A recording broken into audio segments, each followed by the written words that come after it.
Para pemirsa Salam TV rahimani Allahu taala wa iyyakum jami'an. Jadi ketika seorang muslim menjadikan timbangan ya setiap atau mengukur semua perbuatannya, aktivitasnya dengan keridhaan Rabbnya, bimizani mardhati rabbih, dengan timbangan keridhaan Rabbnya, artinya ketika dia melakukan aktivitas alif atau ba atau jim atau dal, dia akan mengukur dengan ridha Rabbnya. Ini Allah ridha apa tidak nih? Kalau ridha dia lanjut, kalau tidak dia tidak akan melanjutkan. Ya. Wa min huna, kalau memang seperti inilah yabdu haula ansaful muslimin.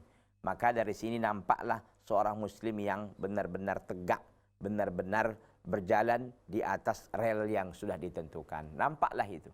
Mana muslim yang sejati, mana yang kurang sejati, mana yang tak sejati. Gitu. Nampak dia. Jadi kalau yang sejati itu memang seorang muslim yang sejati itu kapan waktu saja, di mana saja, dalam keadaan apapun, ketakwaannya nggak pernah copot, ketakwaannya nggak pernah berkurang. Keridhaan Rabbnya itu menjadi tujuan utamanya. Tapi kalau orang-orang muslim yang nggak lurus itu, yang nggak berjalan di atas keridhaan Rabbnya, maka terkadang copot. Ya, di tempat-tempat tertentu saja dia menjaga ketakwaannya. Di tempat-tempat yang tidak tertentu, nggak ada, nihil ketakwaannya. Ini tidak benar ya. Wa qad la yakunu lahum minal islami siwal isim. Terkadang nggak ada mereka ini ya bagian apapun dari Islam ini kecuali nama. Jadi ada istilah orang Islam KTP. Seperti yang saya sampaikan tadi bahwa orang-orang ini ketakwaannya di masjid aja gitu. Di masjid Masya Allah orang soleh mantap kali nampaknya gitu. Tapi di orang masjid ya lihatlah, zina ya jalan, ya apalagi coba riba ya mantap, ya begitu kan. Ini tidak benar. Ya. Jadi waqad la yakunu lahum minal islami siwal isim. Jadi mereka ini hanya Islam saja, namanya saja, agamanya hanya Islam itu. Tapi perlakuannya, perbuatannya, aktivitasnya jauh dari Islam. Ya. Maka orang kadang-kadang kan melihat Islam, ajaran Islam itu mantap, tapi melihat pelakunya itu sudah tidak mantap lagi. Makanya ini yang dikatakan oleh Syekh Muhammad bin Shalih Al-Utsaimin rahimahullah ketika beliau memberikan syarahnya. Jadi dalam kitab Salasatul Usul ya, Syarah Salasatul Usul, beliau menjelaskan bahwa tidak bisa lagi kita bandingkan ya antara Islam dan kaum muslimin. Islam satu sisi, kaum muslimin di sisi yang lain. Kenapa? Kata beliau karena kaum muslimin pada hari ini ya, seorang muslim yang hidup di tengah-tengah kaum muslimin seolah-olah dia bukan berada di tengah-tengah negara Islam atau di tempat Islam lagi. Kenapa? Karena kaum muslimin sendiri yang jauh dari ajaran Islam itu sendiri.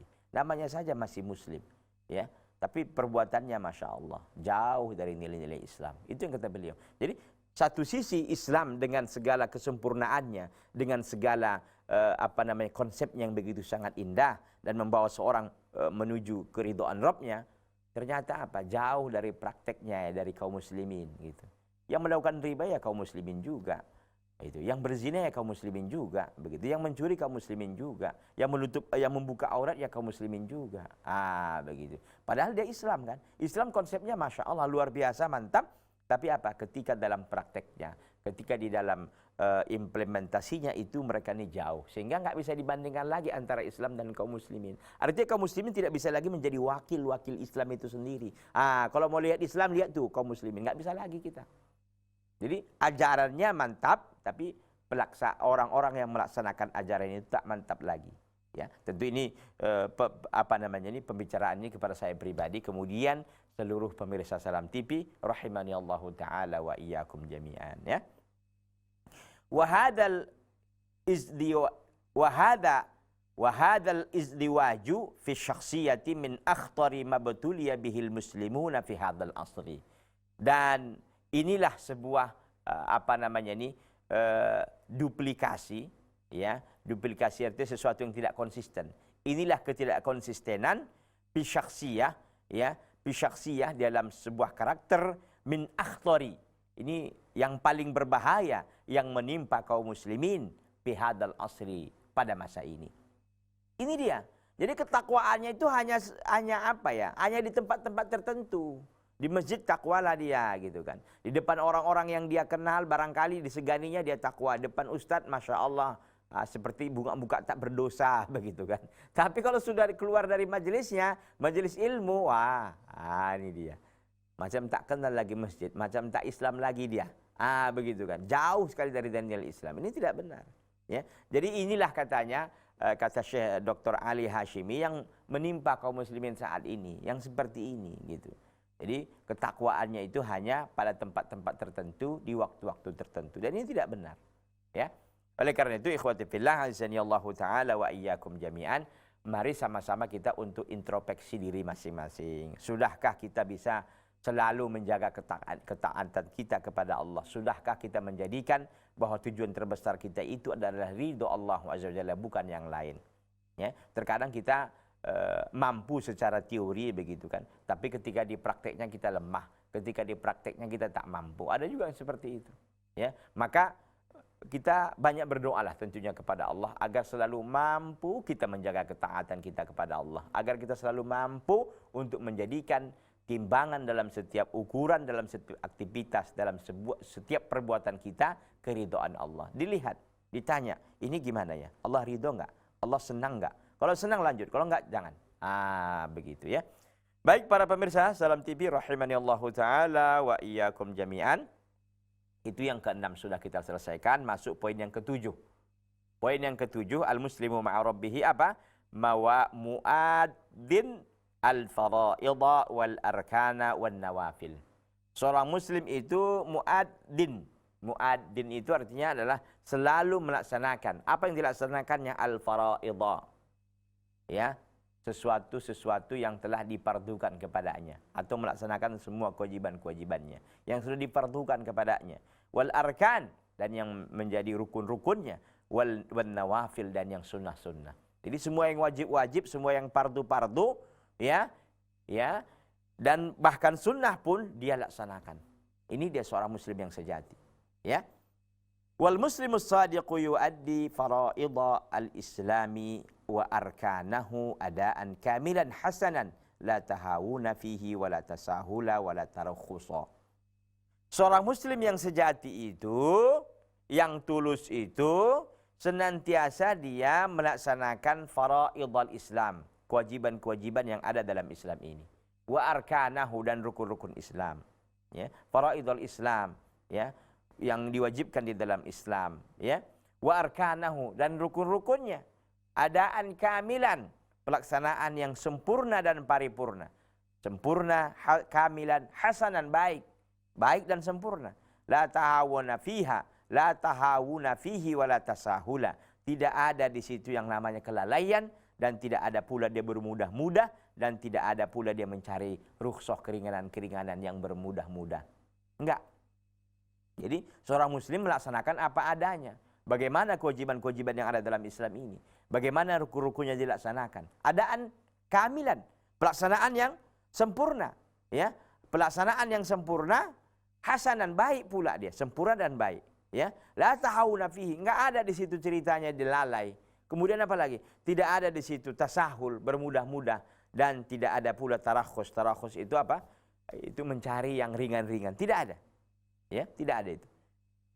Yang selanjutnya, ya, yang poin berikutnya. Jadi ini poin ke-7 tadi, mu'adil faraid. Jadi melaksanakan semua kewajiban-kewajibannya, fardu-fardu, rukun-rukun, dan sunnah-sunnah. Jadi seorang muslim itu melaksanakan itu. Melaksanakan apa saja umpamanya? Arkanul Islam. Rukun Islam itu ada berapa? Ada 5. Ya, mulai dari syahadatain dengan segala macam penjelasannya. Syahadatain itu sendiri ada beberapa hal yang harus terpenuhi dari kita. Memahami maknanya yang benar, artinya yang benar bagaimana, memahami syaratnya, memahami rukun-rukunnya, memahami pembatal-pembatalnya, konsekuensinya. Jadi syahadat la ilaha illallah wa Muhammad Rasulullah itu ada syarat rukun-rukunnya, ada syarat-syaratnya, ya. Jadi ada maknanya, ada syaratnya, ada rukunnya. Jadi kalau kita tanya kepada seseorang muslim, akhi, antum bisa sebutkan enggak rukun la ilaha illallah itu berapa? Ya, syarat la ilaha illallah itu apa saja? Mereka enggak akan bisa. Kenapa? Enggak belajar. Nah, itu. Mereka sangka udah kalau sudah berla ilaha illallah sekali udah cukup. Tidak demikian. Islam menuntut kita untuk belajar dan belajar. Jadi La ilaha illallah yang sudah kita ucapkan itu tidak hanya sebatas ucapan, tapi memang betul-betul terpatri dan terlaksana dan bisa kita lihat bekasnya dalam kehidupan dan hidup dan kehidupannya. Ya, jadi senantiasa dia melaksanakan itu rukun Islam, mulai dari syahadatain, melaksanakan salat, melaksanakan zakat, yang menunaikan zakat, puasa di bulan Ramadan, melaksanakan ibadah haji, belum lagi imannya kepada Allah dia perbaiki. Bagaimana cara beriman yang baik kepada Allah, pada para malaikatnya, kepada kitab-kitabnya, pada rasulnya, hari akhir, dan juga qada dan qadarnya. Ya, ini poin yang ketujuh. Poin yang kedelapan. Jadi Syekh Dr. Ali Hashimi tidak berpanjang lebar menjelaskan poin yang ketujuh ini. Poin yang kedelapan adalah yuqimu as-salawati al-khamsa. Seorang muslim senantiasa menegakkan salat 5 waktu. Selama waktu. Jadi seorang muslim itu salat 5 waktu itu sudah menjadi sudah menjadi hal yang paling penting bagi dirinya, kebutuhan paling penting lah, ya. Jadi enggak kalau dia enggak salat rasanya ya enggak pas. Kalau dia enggak salat, dan kita tahu kan orang yang meninggalkan salat ini bisa kafir dalam satu pendapat para ulama, ya. Dalam satu pendapat para ulama, orang yang meninggalkan salat dengan sengaja maka dia bisa kafir. Tapi saya condong kepada pendapat yang kedua, pendapat jumhur ulama yang mengatakan bahwa tidak kafir selama dia tidak mengingkari wajibnya salat. Tetapi memang ya orang ini sekali-sekali salat gitu. Tapi kalau memang dia selamanya enggak salat, walaupun dia mengingkari wajibnya bisa kena, bisa jatuh kafir dia. Na'udzubillah min dzalik. Oleh karena itu, mari ayo sama-sama kita kaum muslimin untuk menegakkan salat. Apa sih payahnya salat 5 waktu itu kan? Enggak payah, bahkan kalau kita mengikuti waktu salat dengan baik, kita jadi orang disiplin gitu. Masya Allah, pagi kita harus cepat bangun, zuhur kita harus bersih-bersih sambil istirahat, asar kita mengingat Allah Azza wa Jalla. Itu ganjarannya besar. Kata Nabi SAW, man shallal bardaini dakhalal jannah. Barang siapa yang solat dingin, yaitu al-asr dan subuh, maka masuk surga. Karena memang asarnya agak payah kan. Kenapa? Nanggung gitu. Nanggung kan. Karena waktunya asar ini kan agak mungkin bagi sebagian orang payah. Antara zuhur dan maghrib ini kan jauh dia waktunya kan. Tapi kalau asar ini di tengah-tengah nanggung eceknya. Tapi makanya diganjar dengan pahala yang besar. Dalam riwayat Bukhari itu, man shallal bardaini dakhalal jannah. Barang siapa yang salat 2 masa dingin, dakhalal jannah, yaitu salat asar dan salat subuh. Ikhwati fillah, a'azzani Allah taala wa iyyakum jami'an. Kita lihat. Fahuwa yuqimu as-salawati al-khamsa bi awqatiha. Maka seorang muslim yang sejati itu ya, dia senantiasa menegakkan ibadah salat 5 waktu bi awqatiha dengan menjaga waktu-waktunya. Jadi dia tidak teledor. Betul-betul dia melaksanakan di tepat waktu gitu. Kapan dia melaksanakan salat subuh, kapan dia melaksanakan salat zuhur, kapan dia asar, kapan maghrib, kapan isya. Ini kadang-kadang subuhnya jam 7 gitu. Subuh apaan itu? Kecuali dia memang karena tidur ya, ketiduran dia, atau dia memang lupa, itu soal lain. Tapi jarang kan, memang malas dasarnya gitu. Ya, oleh karena itu kalau orang yang sudah memang rajin dia melaksanakan sholat, waktu-waktu itu dia akan teringat itu. Karena dia biasa. Ya. Jadi dia melaksanakannya sesuai dengan waktunya. Ya, tidak melambat-lambatkan dan tidak mengakhir-akhirkan. Id as-salatu imaduddin, karena sholat itu tiangnya agama. Man aqamaha faqad aqamad-din. Siapa yang menegakkannya maka dia telah menegakkan agama.